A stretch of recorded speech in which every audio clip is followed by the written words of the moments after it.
Welcome back to the Wrestling with Words podcast. My name is Cameron. I'm a writer, an editor, and your host. Here, we talk about all things related to writing and storytelling, and the goal is to help you tell better stories while also understanding how the best stories are told. Every great story hinges on one essential element: conflict.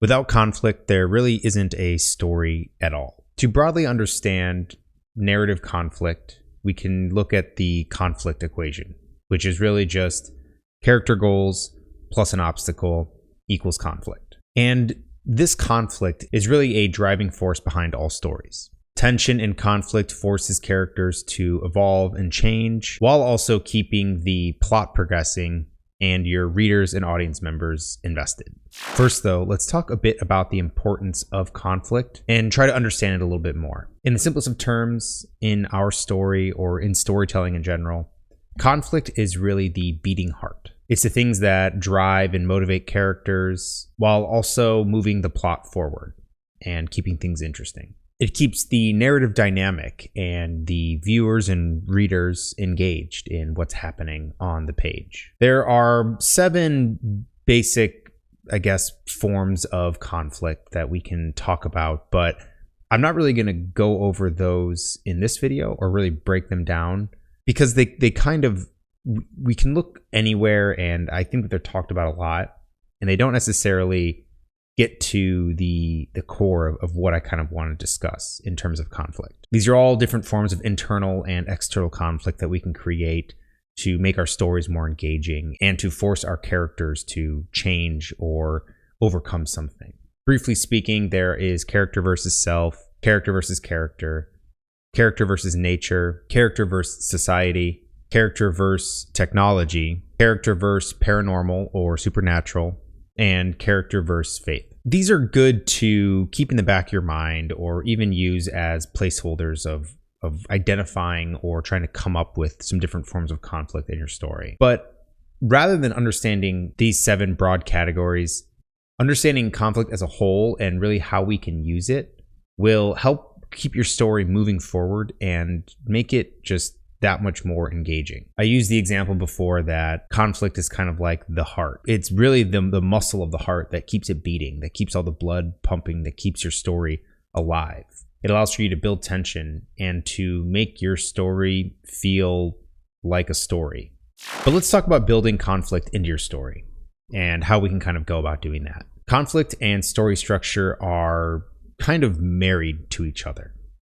They go hand in hand. We can look at the structure of our story and identify points to which include conflict and which to include building to conflict, and where we might want to include some releases from tension and resolve some of the conflict that we've presented. Conflict should really be more than just a series of random events and encounters. It should be woven into the fabric of your narrative, not merely be an obstacle for characters to overcome, but a dynamic force propelling the story forward.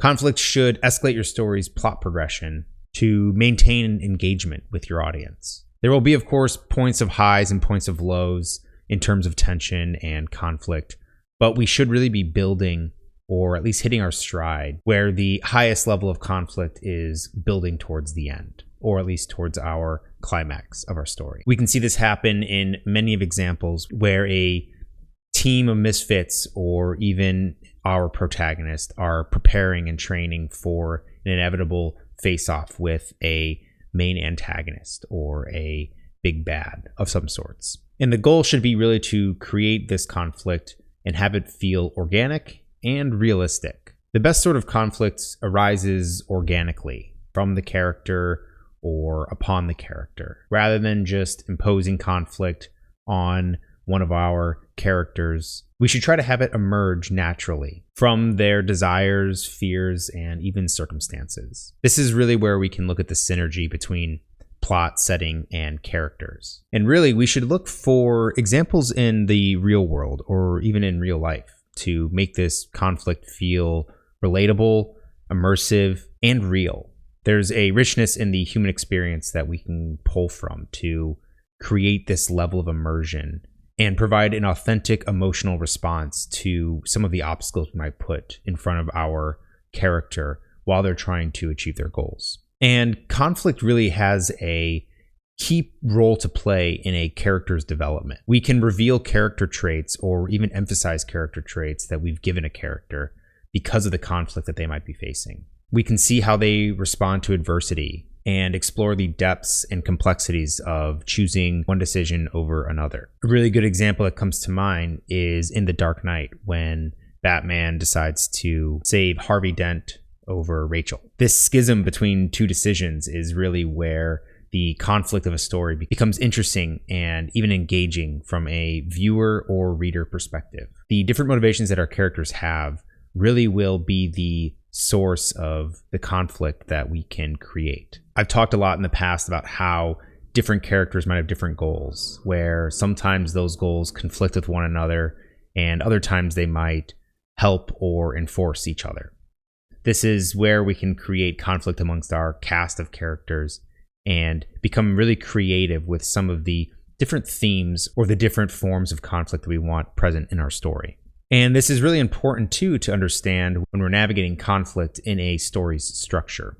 There should be a feeling of escalation from the beginning to the end. Conflict should build gradually, interspersed with small bits of release and resolution, where we'll eventually peak around the story's climax. Now, not all story structures are built the same or need to operate in the same way, but as a general principle, this should be what we aim for. Just as the rising action should be there to create anticipation, the climax and the finale should be there for resolution. And turning points are also sort of an interesting structural element that we can include as well. Turning points are really just points in the story where the conflict and tension is escalated. This creates a dynamic narrative and makes the story unpredictable. We'll talk a bit more about it later, but this is where we can sort of intertwine our subplots or even have smaller bits of conflict starting to stack upon one another, where these stakes are being raised and raised and raised gradually. And still within this, the different character relationships will really play a role in creating the conflict on the page. It doesn't always have to be an antagonist or an enemy.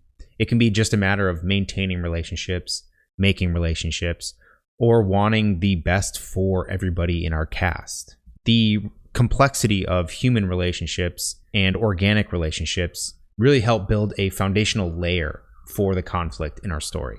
And we really can't talk about structure and conflict without talking as well about foreshadowing and even anticipation. Foreshadowing or leaving ill omens of some sort within your narrative is a good way to start to build tension and anticipation. This will keep your reader on the edge of their seat or paying very close attention, trying to understand and come up with what might be coming next. This unpredictability can add a very strong thematic layer to your conflict. Just as we might balance tension and release, we can also balance anticipation and surprise. While foreshadowing prepares the reader for certain points and conflict that is coming, incorporating unexpected twists keeps the story exciting and unpredictable. This is where we can use theories like Chekhov's gun or red herrings to keep our reader or our audience kind of on their toes and not quite sure what to believe or of what's to come. And let's also talk a bit about some of the strategies in writing conflict. I've talked a lot about tension and release, and this is really the core of conflict. There is a balancing act that we have to take where we are trying to create action and sequences and give our characters challenges, but also giving them the agency to overcome some of those challenges and actions. It's the balancing act of these two things that really create a story and will give some sort of thematic payoff to the narrative that we are telling. Too much tension can often be overwhelming and may result in a lack of interest and lack of engagement. Something that I always emphasize is a bit of a crescendo effect, where conflict begins to rise and rise and rise, stacking upon different, maybe smaller, minor bits of conflict for a final climax. This crescendo effect can be balanced out and even enhanced by small victories, revelations, or even a shift entirely in your narrative. A TV show that really comes to mind when it comes to building conflict and stacking these smaller things on top of one another while still giving small bits of reprieve or even victories is the TV show The Bear. This show does a wonderful job of stacking conflict and creating tension, where sometimes entire episodes are just all tension with small bit of release at the end. But with that being said, a minor thing that I had mentioned earlier was about subplots. And this is where we can really start to incorporate subplots and use them almost like conflict catalysts, where we have subplots maybe running in tandem with the main plot or seemingly not necessarily connected to the main plot. But because we've laid this subplot there, or we know this subplot is there, it almost acts as a foreshadow of something to come, or a element that might be stacked on top of the main conflict of the main plot. These will provide a variety of depth that we might also include as well. We can also have parallel conflict, where we have a sub-conflict running in tandem or next to our main conflict. This is something that might appear in stories where we have two different protagonists that are not interacting with one another, or maybe having a minor character that is still a viewpoint character with their own conflict running. This sometimes adds a bit of intrigue of wondering how these characters or how these plots are going to intersect, or if they will intersect at all. We can look at any sort of story in that regard where we have a larger cast, but the ones that come to mind specifically are our epic fantasy and even larger science fiction space operas, where we have many minor and even major characters that are given their own point of view, but have plots and their own conflict running parallel or in tandem with each other. And again, the theme that kind of goes with this whole section is really learning how to stack our conflict, or to maybe provide resolution with one character or with one plot line, but then building conflict and even creating tension with another. So that way we aren't having too low of a valley and too intense or too high of a peak in terms of tension and conflict. And that really pairs well with talking about pacing and conflict development. When we are thinking about conflict and how to include it into our story and into our different plots and for our different characters, we should also consider the pace at which we want our story to move. Is this a slow build, or is this something that is more along the lines of a breakneck thriller? Conflict can also be used to make the feeling of the plot progress, depending on of how much we're throttling it. More conflict paired with more resolution can often make the pace of the story feel faster, whereas slow building conflict or even slower resolved conflict can make the story feel drawn out, though not necessarily in a negative way. And we can always vary the conflict intensity as well. It doesn't have to be a slow moving plot or slow paced conflict throughout the entire story. We can have lulls and then points in which the pace really picks up.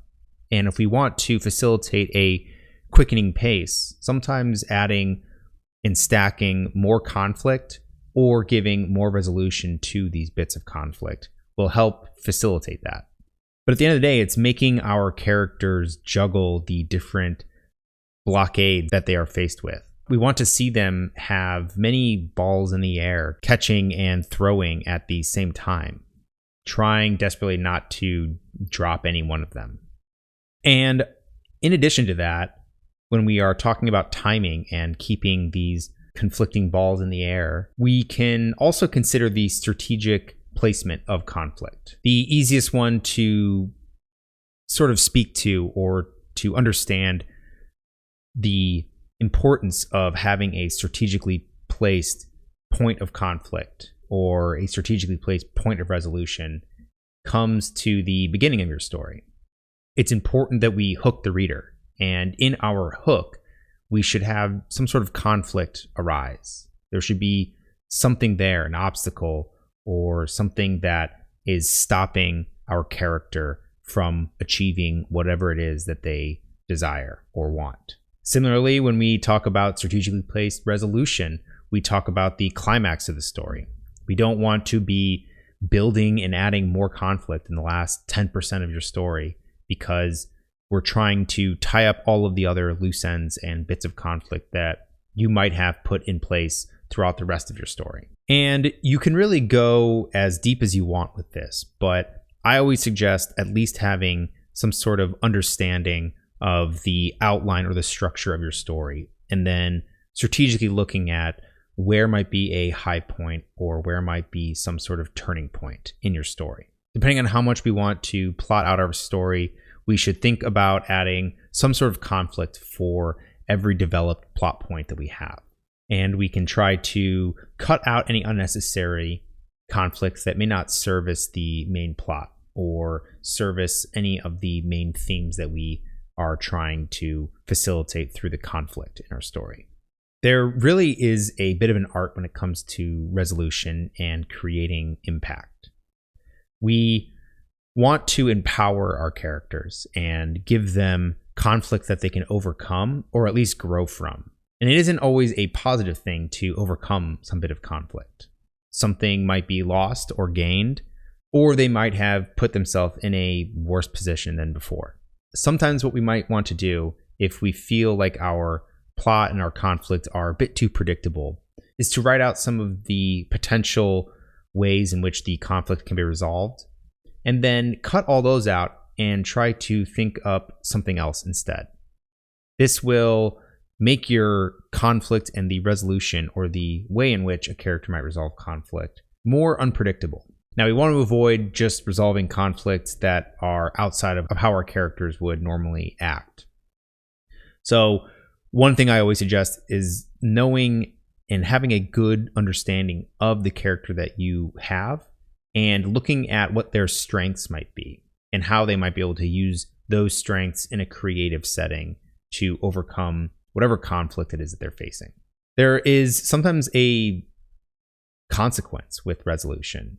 Characters should evolve or devolve or even reinforce their beliefs. I've spoken before about arcs, and this is where we can really use conflict to facilitate those changes and have our characters go through the different arcs that we have plotted out. And the last sort of thought about how we can strategically structure conflict is to talk about the short-term and long-term conflict. Now, short-term or immediate conflict is stuff that can sort of be resolved within a single scene, or something that comes up within a scene that then is resolved by the end of that scene. Whereas our longer conflict might be the major plot or a much deeper conflict, either within a character or externally imposing on a character.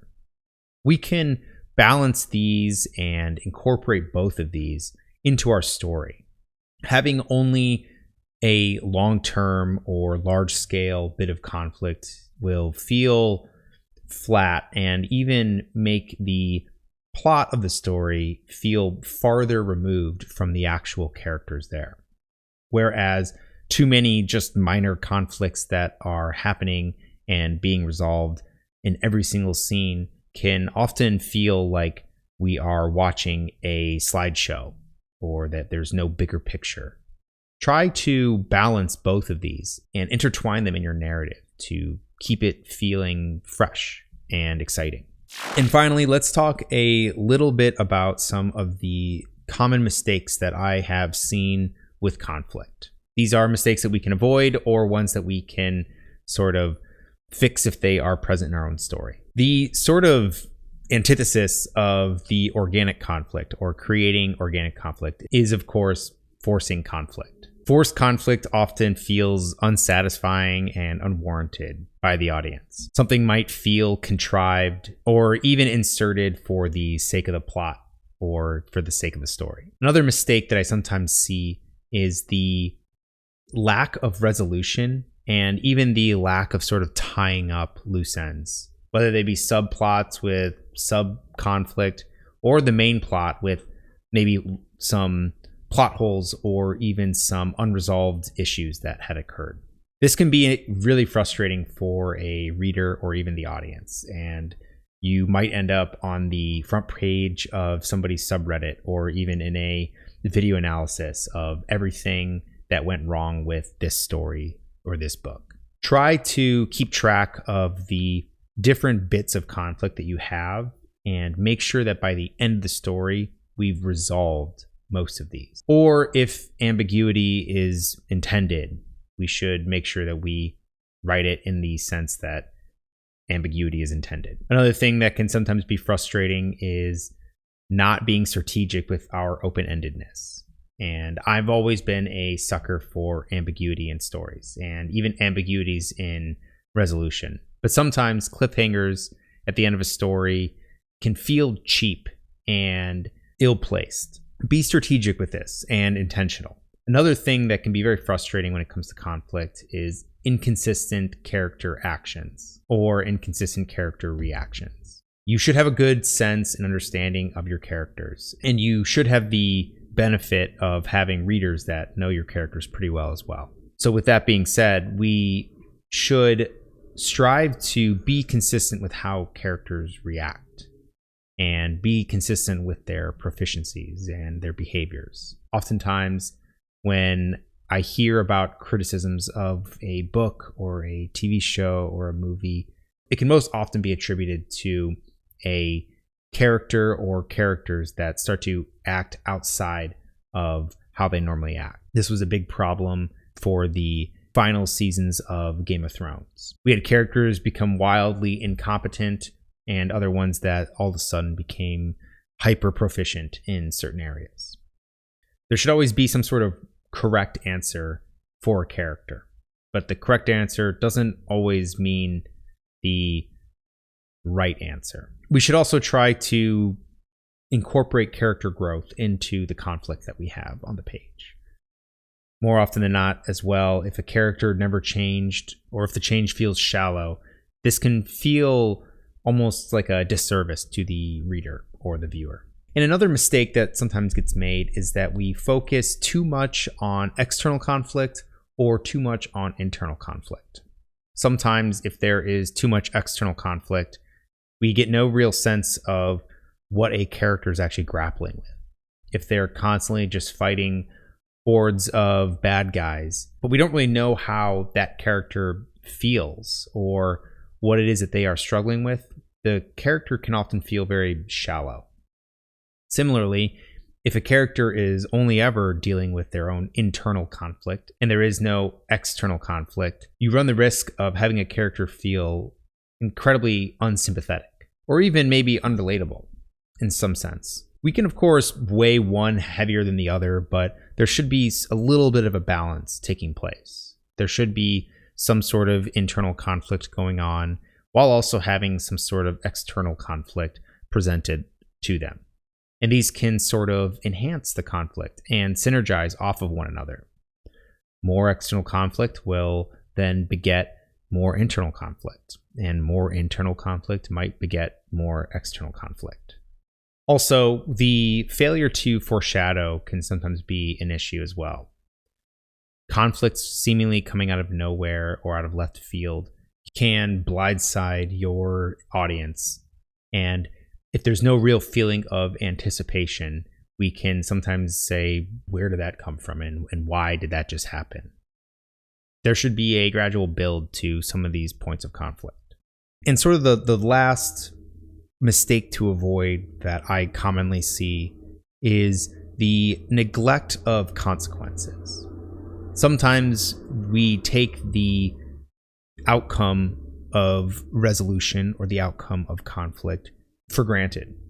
But there's an impact to all the decisions and all of the things that we do. Conflict should really have a tangible consequence that affects the characters around them or the world that they inhabit. This will depend, of course, on the kind of story that you're telling and the sort of narrative that you're writing. But having weight and giving consequences to actions really builds the investment and also anticipation for the decisions that your characters are making. But that's about it. This will probably be a longer video that I've made for the podcast, but I really wanted to cover some of these principles. And I know I didn't have a whole lot of examples, but I think that leaving some of these principles and some of these concepts in your mind and then trying to apply and identify them maybe in some of the media or entertainment that you're consuming is another way to sort of enhance or level up your conflict writing or even writing skills. Storytelling is all about incorporating it into your everyday life and learning how to relate better to your audience, but then also relate to the human experience. Let me know what you're wrestling with. Does conflict come easy to you to write? Or is it more difficult to come up with? Let me know in the comments down below.